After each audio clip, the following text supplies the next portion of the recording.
কর্তৃক আয়োজিত আজকের এই বিক্ষোভ মিছিল পূর্ববর্তী সমাবেশে সংক্ষিপ্ত তিনটি কথা। এক নম্বর কথা হলো, পয়লা বৈশাখে মুসলমানদের এই বাংলাদেশের কোন শিক্ষা প্রতিষ্ঠান থেকে মঙ্গল শোভাযাত্রা করতে দেওয়া হবে না।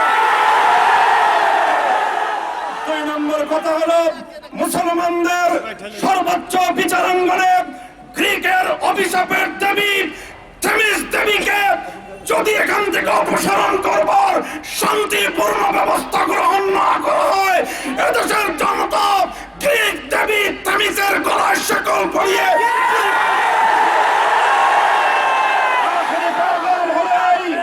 যারা আওয়ামী লীগের রাজনীতি করেন, বঙ্গবন্ধুকে শ্রদ্ধা করেন, যারা বিএনপির রাজনীতি করেন, জিয়াউর রহমানকে ভালোবাসেন, মনে রাখতে হবে এদেশের তাওহীদি জনতা কোটি প্রাণের হৃদয়ে স্বাধীনতা উত্তরকালে ইসলামী আন্দোলনের রূপকার, স্বাধীনতার অন্যতম মহান সেনাপতি হাফিজ হুজুর রহমতুল্লাহি আলাইহির ভালোবাসা লক্ষ কোটি গুণ বেশি আছে।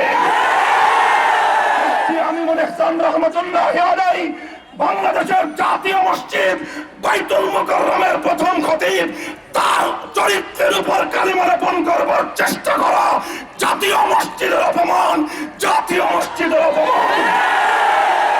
হাফেজ জি এবং মুফতি আমিনুল হাসানের বিরুদ্ধে চরিত্রে কালিমা লেপন করবার এই ষড়যন্ত্রকে যদি যথাযথ পদক্ষেপের মাধ্যমে বাতিল না করা হয়, স্পষ্ট ঘোষণা করতে চাই, টেকনাফ থেকে তেঁতুলিয়ায় নতুন মুক্তিযুদ্ধ হবে।